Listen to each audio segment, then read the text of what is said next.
Кутмандуу күнүңүздөр менен урматтуу телекөрүүчүлөр, радио угармандар. Республикалык штабтын пресс борборунда Кыргыз Республикасынын вице-премьер-министри Асрандиев Эркин Шамшудинович Кыргыз өкмөтү тарабынан ишкердикти субъекттерди каржылоо программасы бекитилди. Ал программа өзүндө эмнелерди камтыйт, кандай артыкчылыктар бар, кимдерге багытталган, ишкердик субъекттерге кандай шарттар түзүлгөндүгү тууралуу маалымат бермекчи. Бүгүнкү брифингди түзүүдан сиздер ЛТР, КТРК, Алато 24, Пирамида 5 канал, облустук медиа борборлордон ЛФМ 1 радио, Кыргыз радиосу, Марал радиосу, ЛТРдин YouTube каналынан, Фейсбуктан Кыргыз өкмөтү, социальное правительство 1 радионун баракчаларынан, ошондой эле Кабар улуттук маалымат агенттигинен көрүп уга аласыздар.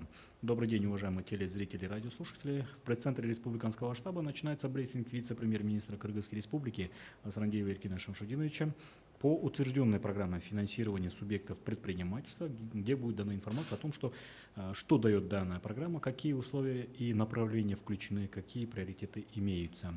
Брифинг вы можете посмотреть и услышать на телеканалах ЛТР, КТРК, Алато 24, Пирамида 5 канал, на медиацентрах областных, на радиостанциях ЛФМ, 1 радио, Кыргыз радиосу, Марал ФМ, на YouTube-канале ГТРК ЛТР, в Фейсбуке, на страницах Кыргыз өкмөтү, социальное правительство 1 радио и через Кыргызское национальное информационное агентство Кабар.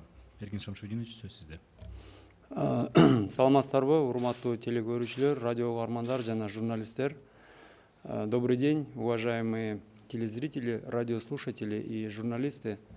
Я хотел бы рассказать о программе льготного финансирования, утвержденной правительством Кыргызской Республики в рамках второго антикризисного плана правительства.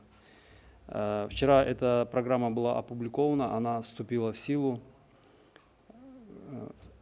Старт финансирования в рамках этой программы планируется к 25 июня текущего года. Как ранее правительство сообщало, в рамках второго антикризисного плана основной акцент осуществляется на льготном финансировании, предоставлении льготных кредитов для субъектов бизнеса. Предполагается, что в рамках этой программы до конца текущего года будет выделено порядка 14 миллиардов сомов. Эта программа предоставления льготных кредитов будет осуществляться через действующие финансово-кредитные учреждения, через банки и микрофинансовые организации. Финансово-кредитные учреждения будут предоставлять кредиты субъектам предпринимательства строго на условиях, которые утверждены правительством Кыргызской Республики. При разработке этой программы был проведен анализ на предмет, какие отрасли необходимо финансировать в первую очередь, какие отрасли нуждаются в льготном кредитовании. И в первую очередь эта программа финансирования направлена на сферу производства и переработку. Учитывается также экспортоориентированность предприятий.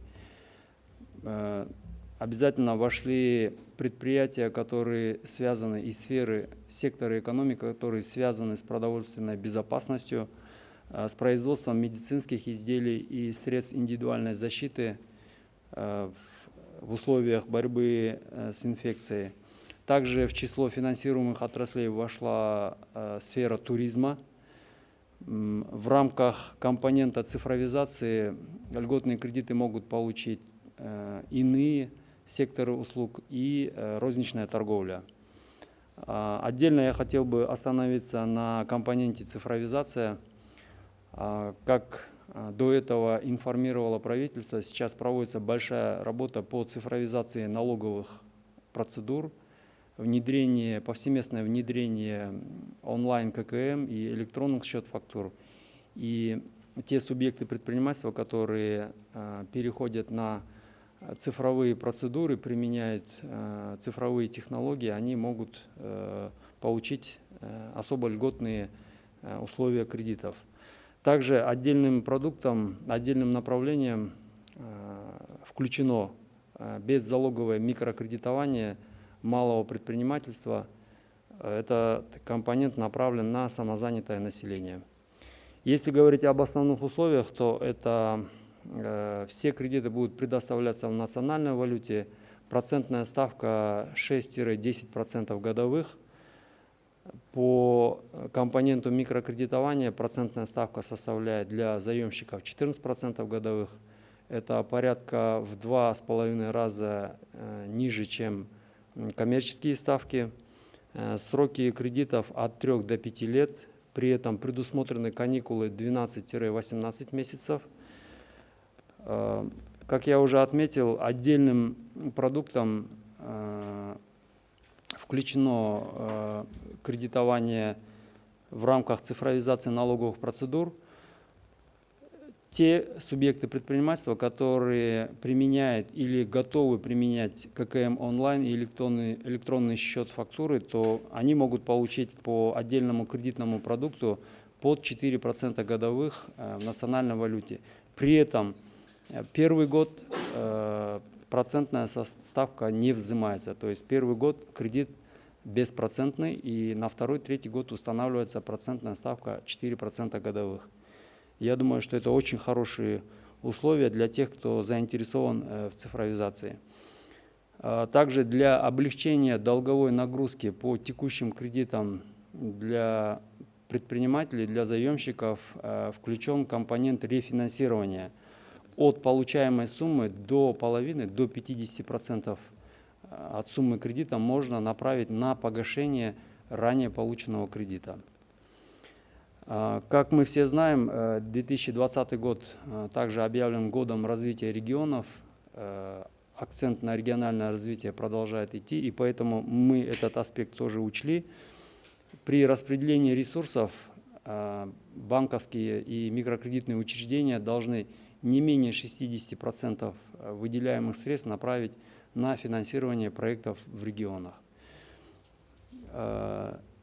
Отдельно хотел бы обратить внимание наших предпринимателей, что в рамках этой программы они могут обращаться в банки-участники и микрофинансовые организации ориентировочно к 25 июня. Требуется около 10 рабочих дней для того, чтобы провести необходимые процедуры по составлению списка банков-участников, подписанию с ними кредитных соглашений от имени Министерства финансов, получению заявок и выделению средств. На вот эти процедурные действия потребуется порядка 10 дней, и после этого можно уже обращаться в банки. Информация о банках-участниках будет предоставлена к концу следующей недели, и те банки, которые будут участвовать в рамках этой программы, в эти банки вы можете обращаться уже за получением кредитов. Предварительно ожидается, что в этой программе будут участвовать как минимум 12 банков. Мы заинтересованы в том, чтобы в этой программе участвовали как можно больше финансово-кредитных учреждений с тем, чтобы максимально обеспечить доступ наших предпринимателей к ресурсам. Урматтуу телекөрүүчүлөр, биздин ишкерлер, радио угармандар, мен сиздерге жеңилдетилген каржылоо программасы жөнүндө кыскача маалымат берип койсом, эсиңиздерде болгондой апрель айында, май айында Кыргыз Республикасынын өкмөтү экинчи антикризистик планды бекиткен болчу. Ошол пландын алкагында жеңилдетилген каржылоого өзгөчө басым кылып, ошонун алкагында ушул программа иштелип чыкты. Бул программа иштелип чыгып атканда бизнес коомчулуктарындагы сунуштары эске алынды. Бул программа кече бекитилип жарыяланды. Негизги шарттары жөнүндө айтып берсем, биринчиден бул жеңилдетилген насыялар биздин кредит берүүчү мекемелер аркылуу берилет. Бул банктар жана микрофинансылык ишканалар. Ошол эле учурда банктар, катыша турган банктар жана микрофинансылык мекемелер өкмөт бекиткен шарттын негизинде гана бериш керек. Экономика тармактары жөнүндө айтып кетсем, бул программа иштелип чыгып атканда приоритеттүү биринчи ирет колдоого муктаж болгон экономика тармактары аныкталып чыккан. Анын арасында биринчи ирет бул өндүрүш жана кайра иштетүү тармактары, экспортко багытталган ишканалар, азык-түлүк коопсуздукту камсыз кылган ошого байланыштуу тармактар жана ишканалар, медициналык буюмдарды, ушу илдет менен күрөшүүгө колдонула турган буюмдарды чыгаруучу ишканалар, ушулардын арасына туризм тармагы кирди. Жана цифровизация алкагында соода тармагы жана башка тейлөө тармактардагы жеңилдетилген насыя алышы мүмкүн. Ошол эле учурда бул программага күрөөсүз микронасыйоо деген өзүнчө бир продукт, өзүнчө компонент киргизип атабыз. Бул компонент атайын чакан ишкерлерге, өзү менен өзү иш менен алек болгон чакан ишкерлерге багытталган. Негизги шарттары жөнүндө айта кетсек, насыялардын толугу менен сом менен берилет. Пайыздык үстөктөрү 6-дан 10% чейин. Негизги каражаттарга жана айлануучу капиталга колдонсо болот. Микронасыялар жөнүндө айтып кетсек, пайыздык үстөгү ишкерлерге 14% сом менен түзөт. Бул мисалы коммерциялык пайыздык ченемдерге салыштырмалуу 2,5 эсе арзаныраак деп айтсак болот. Мөөнөттөрү микронасыялар боюнча 12 айга чейин, негизги чоңураак суммалар боюнча 3 жылдан 5 жылга чейин. Анын арасында 1,5 жыл негизги суммасынан каникул бар, жеңилдетилген. Сиздердин өзгөчө көңүлүңүздөрдү санариптештирүү компонентине буруп кетсем, баарыбызга белгилүү болгондой, азыр өкмөт тарабынан салык процедураларды санариптештирүү деген чоң жумуш жүргүзүлүп атат. Так айтканда, биздин ишкерлер соода тармактарында, тейлөө тармактарында иштеп аткан ишкерлер онлайн ККМ жана электрондук счет фактура колдонула турган болсо, ушул программанын алкагында өзгөчө жеңилдетилген насыя алууга мүмкүн. Мунун шарттары: биринчиден, пайыздык үстөгү 4%, мөөнөтү 3 жылга берилет. Ошол 3 жылдын ичинде биринчи жылга пайыздык үстөк төлөнбөйт. Башкача сөз менен айтканда, биринчи жыл пайызсыз насыя, экинчи, үчүнчү жылдын ичинде жылына 4%дан төлөп турат. Менин оюмча бул абдан жеңил шарттар деп ойлойм. Дагы кошумча айтып кетерим, бүгүнкү күндө бир топ ишкерлер мурунку алган насыялардын карыз жүгү өтө кээ бир учурларда оорураак болуп турган себептен биз бул программага рефинансирование деген өзгөчө шартта киргизип атабыз. Жөнөкөй сөз менен айтканда, алынып аткан насыянын теңин 50%га чейин мурунку алган кредиттерди жапканга жумшаса болот. Бул дагы ошол биздин ишкерлердин, кредит алуучу ишкерлердин карыз жүгүн жеңилдеткенге жардам берет деген ойдобуз. Үстүбүздөгү жыл аймактарды өнүктүрүү жыл деп дагы жүрүп атат. Негизи эле аймактарды өнүктүрүү максат бул 3 жылдан бери келаткан иш, мындан ары дагы уланчу. Ошондуктан бул аспектти эске алып туруп, программага аймактарды өнүктүрүү багытында өзүнчө ченем коюлган.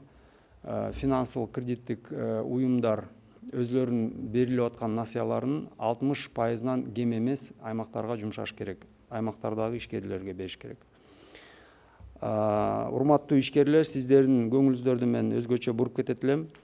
Бул программа ишине кирди, бирок насыя алууга сиздер банктарга жана микрофинансылык мекемелерге июндун 25-теринде кайрылсаңыздар болот. Себеп дегенде, бир 10 чакты күн Минфин менен жана банктардын ортосунда даярдала турган иштер бар. Бул катыша турган банктардын тизмесин түзүш керек. Ал банктар менен Финансы министрлиги тарабынан келишимдер түзүлүп, алардан кайрылуу алып, анан каражатты бөлүш керек. Кайсы банктар катышат жана кайсы микрофинансылык мекемелер катышат, булардын тизмесин биз эмки жуманын аягында жарыялайбыз. Ошол маалга бул программага катыша турган мекемелердин баары даяр болот. Ошону менен 22-25-нен баштап сиздер ага чейин да толук маалыматтарды беребиз. Сиздер банктарга жана микрофинансылык уюмдарга кайрылып иштешсеңиздер болот. Бул программа жөнүндө толук ар бир деталын таанышып окуйм дей турган болсоңуздар, анда биздин расмий сайтка кирсеңиздер, ошол жерде толугу менен бул программа өкмөттүн токтому жайгаштырылган. Рахмат көңүл бурганыңыздарга. Урматтуу телекөрүүчүлөр, радио угармандар, ушул биздин брифингдин алдын ала брифинг болот деп жарыялагандан бери ушул суроолор келип түшкөн. Ушул өзгөчө биздин массалык маалымат каражаттарынын өкүлдөрүнөн урматтуу Эркин Шамшунович, эгерде уруксат берсеңиз, ушул Тазабек экономикалык басылмасы суроо берген экен. Бул жерде кыргыз анан орус тилдеринде экен, аралаштырып бере элек. Планируется ли ввод новых видов налогов, как на налог на роскошь, тонировка авто и так далее? Действительно, обсуждается возможность введения налога на роскошь, на предметы роскоши, но концепция такого налога, которая предлагается, направлена на то, чтобы сборы, средства, если такой налог будет введен, то средства, собранные по данному налогу, они должны быть направлены целевым образом на определенные цели. То есть не так, чтобы они растворились в общих расходах бюджета, а были направлены на конкретные цели. К примеру, на пополнение антикризисного фонда для поддержки субъектов предпринимательства. То, что касается тонировки, были предложения, инициативы о введении платной тонировки на передние стекла автомашин. Такой проект был разработан, он выставлялся на общественное обсуждение, обсуждался с министерствами и ведомствами и с нашими парламентариями. Но на сегодняшний день мы приходим к мнению, что введение тонировки нецелесообразно, во-первых, с точки зрения вопросов безопасности. Есть ряд аргументов со стороны наших правоохранительных органов о нецелесообразности введения тонировки на передние окна, поскольку это повлияет на обеспечение безопасности, на обеспечение полноценного функционирования системы «Безопасный город». Планируется, что в ближайшее время система «Безопасный город» будет фиксировать такие нарушения правил дорожного движения, как непристегнутый ремень, использование сотового телефона во время езды. И если бы тонировка была введена, то камеры не смогут фиксировать такого рода нарушения. Это вот один из аргументов. Есть еще другие ряд аргументов, есть международные требования. И поэтому на текущий момент этот вопрос снят. Акыркы учурда кыргыз-казак мамлекеттик чек арасындагы окуяларга байланыштуу Кыргызстандын Евразиялык экономикалык комиссиясындагы мүчөлөрүн чакыртуу каралуудабы? Жок, андай маселе бүгүн турган жок. Биздин Евразиялык экономикалык коллегияда катышып аткан 2 министрибиз бар. Бирок аларды ишин токтотуп же аларды кайра чакыртуу жөнүндө маселе турган жок. Буга чейин Кыргызстандын тышкы карызын реструктуризациялоо жана мөөнөтүн узартуу тууралуу сүйлөшүү жүргүзүүгө мүмкүнчүлүгү пайда болгону айтылып келген. Мындай сүйлөшүүлөр башталдыбы? Ким менен кандай натыйжалар күтүлүүдө? Тышкы карыз жөнүндө айтып кетсек, тышкы карыздардын жалпысынан 2 түрү болот. 2 тараптуу. Биз бир мамлекеттен алган тышкы карызды 2 тараптуу деп айтсак болот. Эл аралык финансылык уюмдардан алынган карыздар бул көп тараптуу деп аталат. Бүгүнкү күндө 2 тараптуу карыздар боюнча Париштик клубтун мүчөлөрү G20 деп коет. Алар өзлөрү апрель айында демилге көтөрүп, бир нече өлкөлөргө 2020 жылдын ичиндеги төлөй турган төлөмдөрдү кийинки 3 жылга жылдырабыз деген өзлөрү демилге көтөргөн болчу. Ушул демилгенин алкагында биздин финансы министрлиги жана сырткы иштер министрлиги жумушту жүргүзүп, биз май айынын ичинде кайрылуу жөнөттүк. Кээ бир өлкөлөр туура чечим кабыл алды. Жакынкы арада биздин оюбузча калган өлкөлөр да чечим кабыл алат. Ошону менен быйылкы 2 тараптуу карыздар боюнча төлөй турган төлөмдөр кийинки жылдарга жылдырат. Бул бир. Андан тышкары биз жалпысынан эле негизги биздин кредиторлорго жана көп тараптуу кредиторлорго да кайрылууларды жүргүзгөнбүз. Мындан ары жумуш алып барылат. Бул жумуш бир топ өлчөмдүү деп айтсам болот. Бир топ убакыт талап кылат. Натыйжасы биздин оюбузча 1-3-4 кварталда натыйжаларын көрүп баштайбыз. Өзбекстанда жана башка мамлекеттерде көптөгөн өлкөлөрдө ушу Google'га салык киргизилген. Кыргыз өкмөтү бюджетти толтуруу үчүн салыктын ушул түрүн киргизүүнү карап жатабы? Себеби учурда бюджетибиз кошумча булактарга өтө муктаж болуп турат эмеспи? Рахмат, жакшы суроо. Мындай салыктын түрү бүгүнкү күндө иштелип атат, сунуштар бар.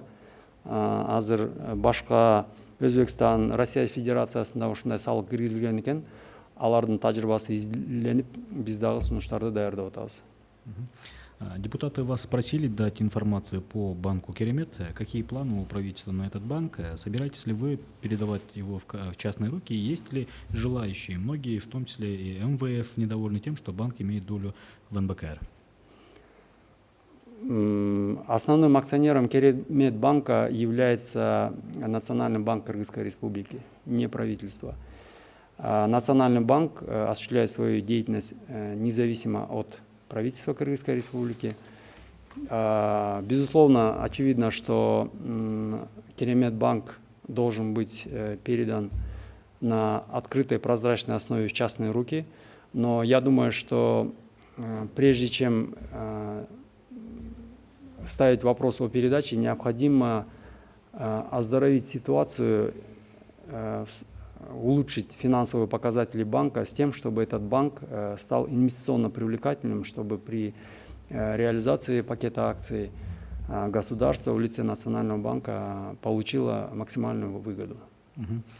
Посткризисное восстановление и развитие экономики в течение 1, 2 и 3 лет. Расскажите подробнее, что в себя включает посткризисное восстановление и как эти 3 года мы будем жить. Сейчас преждевременно об этом говорить. Работа по разработке программного документа, направленного на посткризисное восстановление и дальнейшее развитие экономики, сейчас ведется. Создана рабочая группа при Министерстве экономики. Эту работу мы тоже координируем.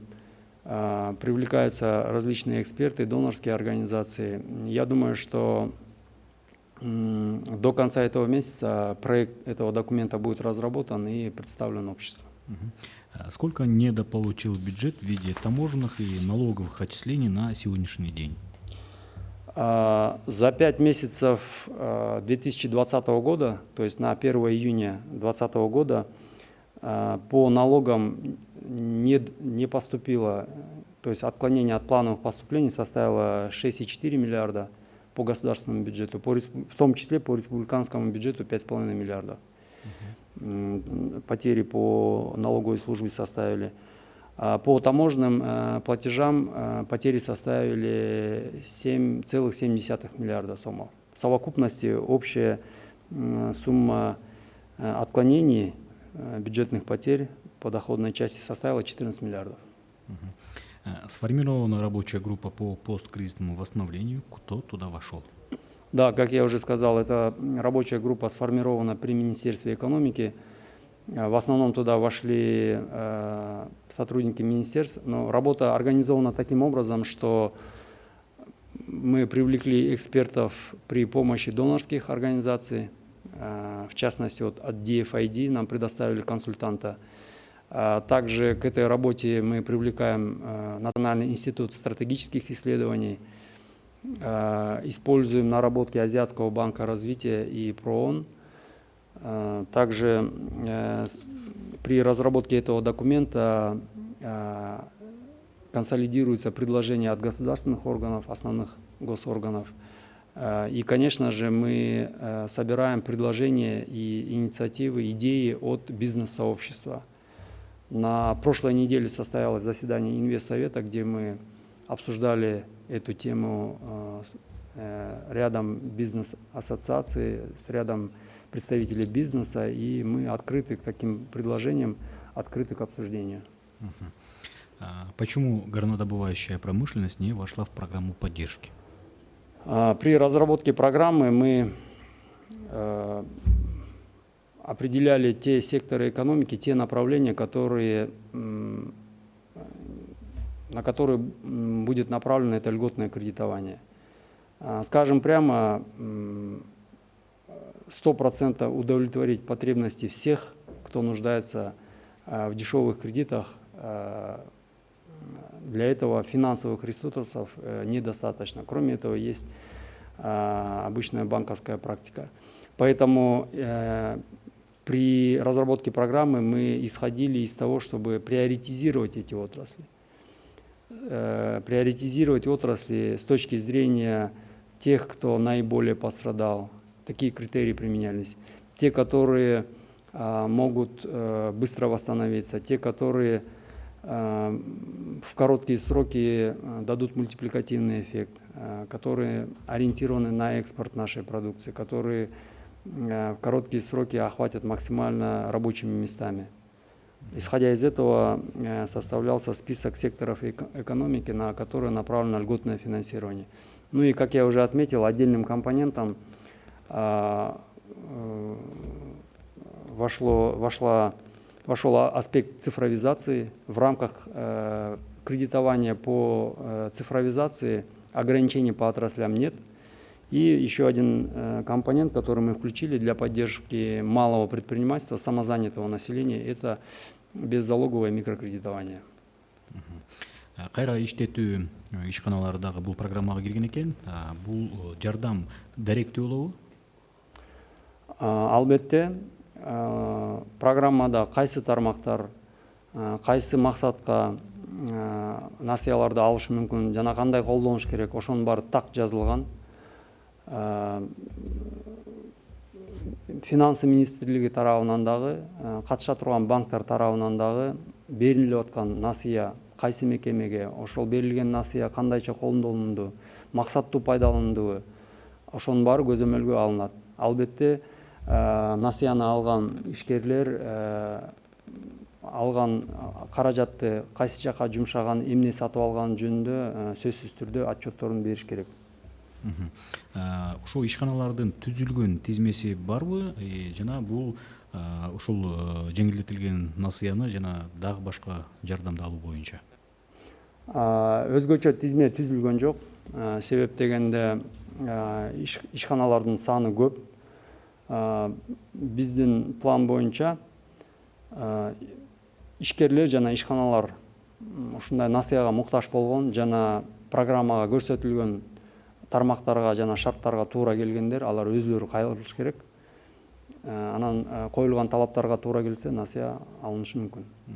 Расскажите о ресурсах программы подробно. Откуда деньги, сколько, на какие счета лягут, как и какие сроки будут распределяться, и как быстро предприниматель увидит и почувствует помощь? Для обеспечения этой программы привлекаются ресурсы из внешних и внутренних источников. Внутренние источники – это за счет оптимизации бюджетных расходов. Нам удается саккумулировать суммы, бюджетные средства, которые мы будем направлять на льготное кредитование. Вот если удастся, к примеру, решить вопрос об отсрочке платежей по внешнему долгу, по двусторонним кредитам, сэкономленная сумма тоже планируется направить на льготное финансирование, какая-то часть. Также привлекаются внешние источники. Вот прямо сейчас уже достигнута договоренность, простыми словами выражаясь, пожали руки, это источником является KfW, встречный фонд, около 30 миллионов долларов. Ну, в пересчете на сомовые ресурсы это будет 2 с лишним миллиарда сомов. Также есть договоренность с Европейским инвестиционным банком. Ведутся переговоры со Всемирным банком, с Евразийским фондом стабилизации и развития, с Исламским банком развития и Азиатским банком развития.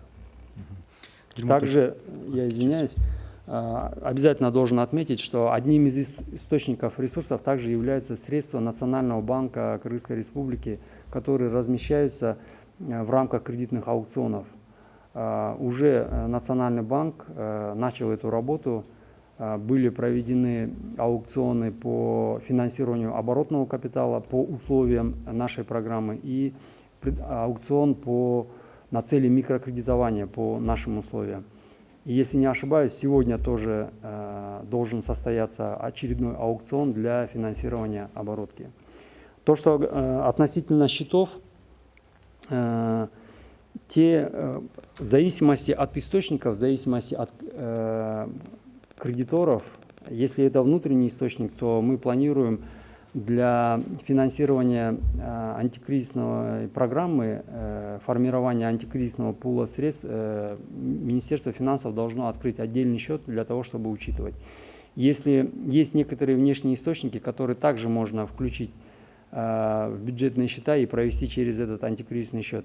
Есть некоторые источники, которые движение денежных средств осуществляется по их правилам. Но самое главное, они будут выделяться и распределяться по тем условиям, которые я в начале своей речи озвучил. Но в совокупности мы будем вести общий учет. 24 kg маалымат агенттигинин суроолоруна өтөлүк эми ишкерлер конкреттүү түрдө качан жеңилдетилген насыяларды ала алышат, кайсы банктар тарабынан берилет? Рахмат сурооңузга. Мен мурунку суроого да аягына чейин жооп бере албай калыптырмын. Могу жерде неме деп айттыңыз эле, качан алганга мүмкүн деп. Был вопрос, когда можно уже получать эти кредиты. Я еще раз повторюсь, программа вчера опубликована, она уже вступила в действие, но требуется некоторое время на подготовительные работы. Порядка недели, 10 дней. Я думаю, что до конца следующей недели. А именно необходимо определить банки, которые будут участвовать. Мы вчера провели встречу с потенциальными участниками этой программы. Они должны изъявить желание, подать заявки, с ними нужно заключить договора. То есть нужно совершить ряд процедур, которые требуют времени. И я думаю, что числа 22-25 уже те банки, которые будут участвовать в этой программе, они будут готовы, и уже в этих числах предприниматели могут обращаться в банки-операторы. Какие банки будут участвовать, какие микрофинансовые организации, к концу следующей недели мы тоже информацию предоставим. Кыргызчасына жооп берип коеюн. Жана да мен айтып кеттим, азыр дагы бир жолу кайталап коеюн, сиздердин көңүлүңүздөрдү буруп. Бул программа кече жарыяланып күчүнө кирди, бирок насыяларды бериш үчүн даярдык жумуштарды жүргүш керек. Анын арасында ошо кайсы банктар катышат, алар менен келишим түзүп, кайрылууларын алып, аны акчаны бөлүштүрүп банктардын арасына. Ошого бир аз убакыт керек. Менин оюмча эмки жуманын аягына чейин бул иштердин баарын биз бүтүрөбүз. Ошону менен бир 22-25-теринде, аркы жума деп айтсак болот, сиздер, урматтуу ишкерлер, банктарга кайрылып, бул насыя жөнүндө суроо берип кайрылсаңыздар болот. Кайсы банктар жана кайсы микрофинансылык ишканалар катышарын эмки жуманын аягында тизмесин биз жарыялайбыз.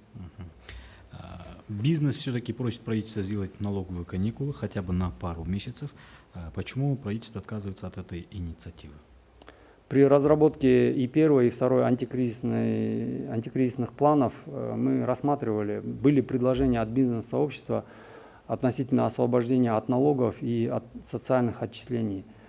Но, как я уже до этого отвечал на вопрос, вот за 5 месяцев мы недополучили в бюджет 14 миллиардов. При этом мы обязаны ежемесячно выполнять обязательства по заработным платам для бюджетников, пенсии, пособий, трансферты в социальный фонд и фонд обязательного медицинского страхования. Эти обязательства мы должны выполнять. Поэтому в случае освобождения бюджет еще большие потери понес бы. И тогда уже под угрозу стало бы выполнение социальных обязательств. Поэтому мы решили, что поддержку мы окажем через льготное финансирование. В принципе, если посчитать, то за счет той разницы, которая складывается между обычными коммерческими кредитами и льготными кредитами, вот эта разница, ее можно считать как те расходы, которых предпринимателям при кредитовании удается избежать. И эта сумма, она складывается существенно, и я думаю, что это будет поддержкой. Эл аралык валюта фондунун экинчи транш менен келген каражаты колдонулдубу? Андай болсо канча жана кандай максатта колдонулду? Эл аралык валюта фондунун экинчи траншы майдын башында которулуп түшкөн болчу. суммасы 121 миллион доллар. Финансы министрлигинин маалыматы боюнча бүгүнкү күндө бул каражаттар Улуттук банктын эсебинде турат. Бүгүнкү күнгө чейин ал каражаттар куруло элек, сактала элек. Ошол бойдон турат. Возможно ли дополнительное секвестирование бюджета, если ситуация в экономике не улучшится? У нас ситуация очень быстро меняется, и я думаю, что такая ситуация во всем мире. Поэтому точные результаты, каким образом карантин и эта пандемия повлияла на экономику, мы увидим вот в июне, мы увидим итоги мая, в июле, в августе будет видно, как наша экономика постепенно восстанавливается от этого кризиса. И в зависимости от этого, конечно же, бюджет будет корректироваться. И здесь корректировки возможны в зависимости от тех сценариев, по которым будут развиваться наши экономические показатели. Каковы результаты переговоров об использовании средств Российско-Кыргызского фонда развития в антикризисном фонде? Последний раз мы беседовали с нашими российскими коллегами по поводу средств РКФР в мае. Были поставлены ряд вопросов относительно гарантии возвратности, механизма использования, расчеты, каким образом эти деньги будут направлены на экономику. Эту информацию Министерство экономики подготовило, и в ближайшее время мы будем проводить очередной раунд переговоров. На сегодняшний день мы пока ждем согласования российской стороны. Кыргызстан ошо чет элдик донорлордон дагы каражат суроо аракетин көрдүбү? Жалпысынан мына апрелден бери эле биз айтып келатабыз, жалпысынан бир 450-460 миллион доллардын тегерегине алдын ала сүйлөшүүлөр жүргүзүлгөн. Анын арасында эл аралык валюта фонду, Дүйнөлүк банк, Азия өнүктүрүү банкы, Евразиялык стабилдештирүү жана өнүктүрүү фонду, Ислам өнүктүрүү банкы. Анын арасынан эл аралык валюта фондунан 2 транш келип түштү. Жалпы суммасы 241 миллион доллар. Калган каражаттар боюнча кээ бир ратификациялар же процедуралар же ал тарапта макулдашуулар бүгүнкү күндө жүрүп атат. Ранее была информация, что в июне у государства может не хватить денег на выплату пенсии. Какова ситуация на сегодня? Если сейчас хватает, то остается ли риск, что в будущем могут быть проблемы с выплатами? Если да, то почему? На сегодняшний день средства для выплаты пенсии есть, эти обязательства будут выполняться. И ситуация в бюджете, конечно, сложная. Приходится прилагать очень много усилий для того, чтобы аккумулировать ресурсы и вовремя выполнять социальные обязательства. Ну, я могу сказать, что правительство намерено своевременно и в полном объеме выполнять эти обязательства. Бюджетники начали сообщать, что им задерживают зарплаты. Это почему так происходит? Никаких задержек по выплате заработных плат нет.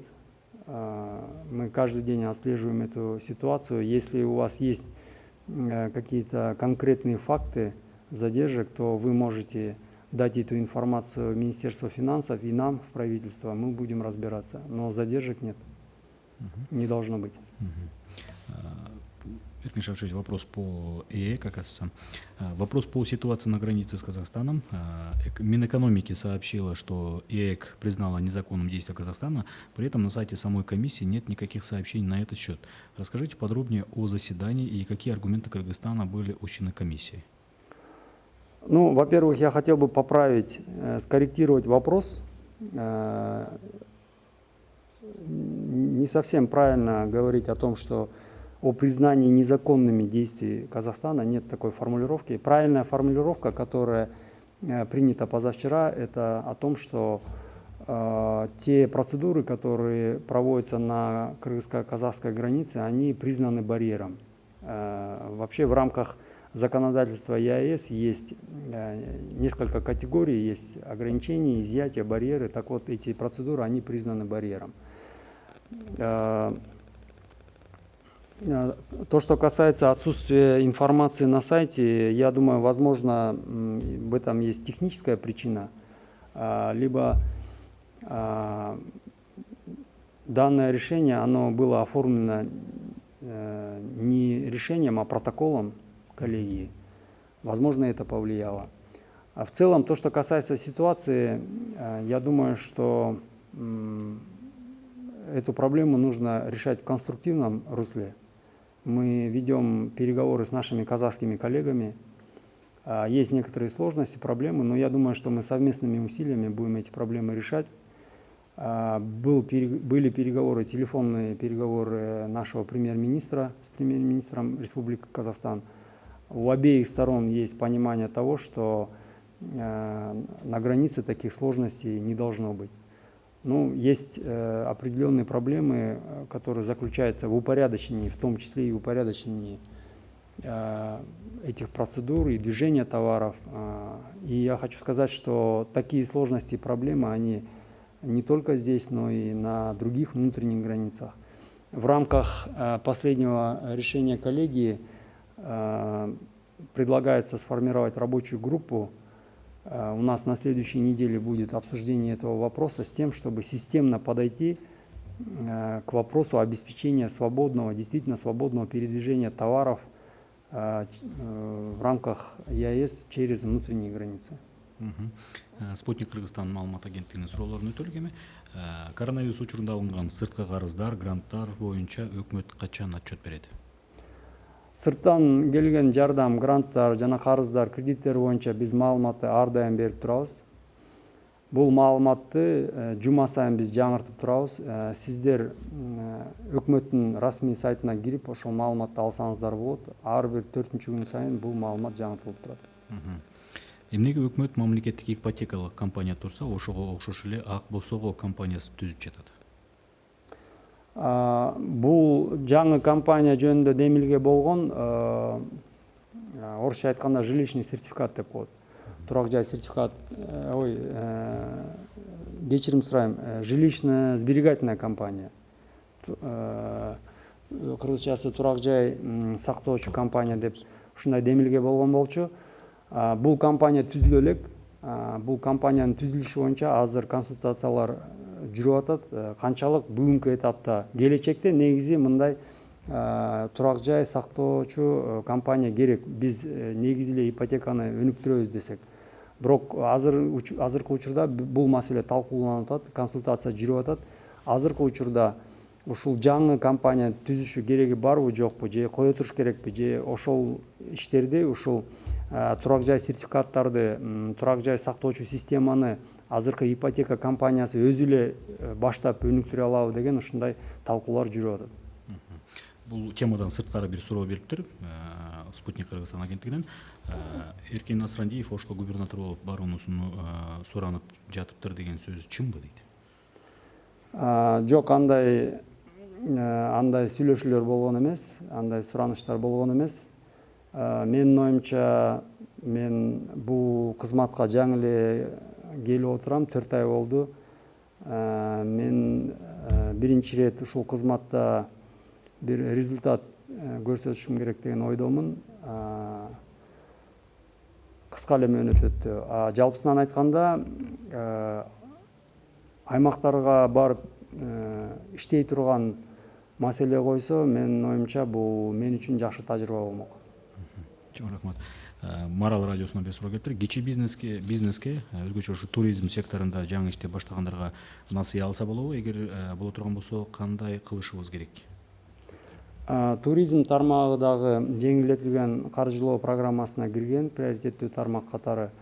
Бул ишти жаңы баштайм дей турган болсоңуздар, сиздер банктар менен иштешиңиздер керек. Жаңы долбоорду, жаңы бизнести жаңы баштайм дей турган болсоңуздар, анда сиздер чаканыраак суммадан башташыңыздар керек. Себеп дегенде сиздер банктарга кайрылганда сиздин төлөмдүк шарттары эске алынат. Ошол эле мына маалымат катары сиздерге айтып кетер элем. Кыргыз Орус өнүктүрүү фонду былтыр стартаптарды каржылоо деген программасын ишке киргизип баштаган болчу. Ушул программа ишти эми жаңы баштайм деген жаңы ишкерлерге багытталган. Вопрос от финансового портала Акчабар. Какие сферы бизнеса могут рассчитывать на поддержку в рамках этого проекта и программы? Точнее, программы. Это в первую очередь сфера производства и переработки, легкая промышленность,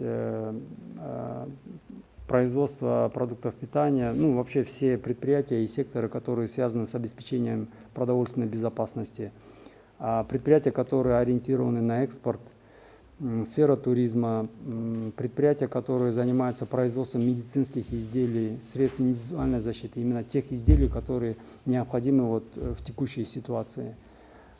Также в рамках этой программы могут получить льготные кредиты и другие сферы услуг, и розничная торговля, при условии применения элементов цифровизации налоговых процедур, а именно ККМ онлайн и электронный счет фактуры.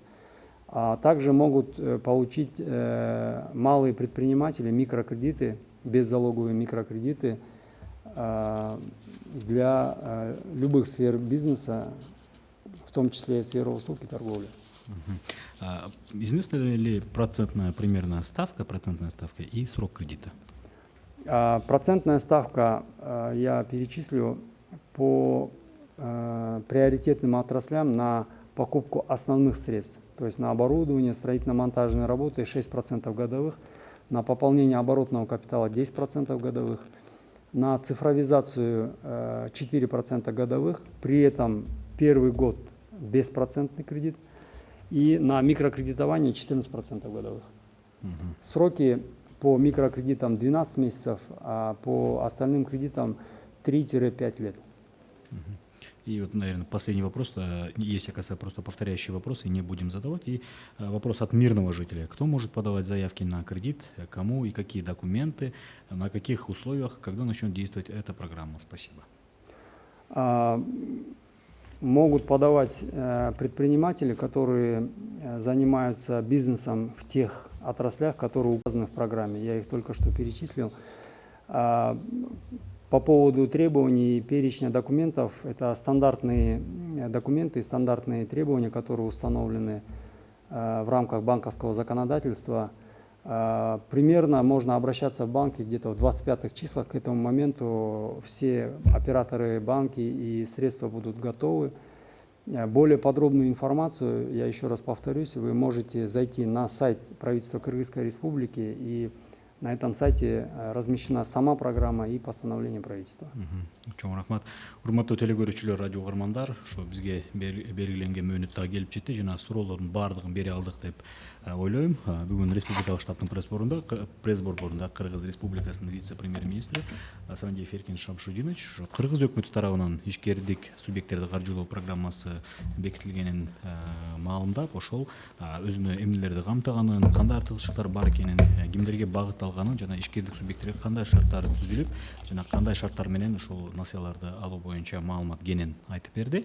Маалымат жыйынды Түзөөдөн ЛТР, КТРК Алато 24, Пирамида 5 канал, облустук медиа борборлордон ЛФМ 1 радио, Кыргыз радиосу, Марал ФМ радиолорунан, ЛТРдин YouTube каналынан, Facebooктан, Кыргыз өкмөтү социальное правительствонун баракчаларынан, ошондой эле Кабар улуттук маалымат агенттигинен көрүп уга алдыңыздар. Көңүл бурганыңыздарга чоң рахмат.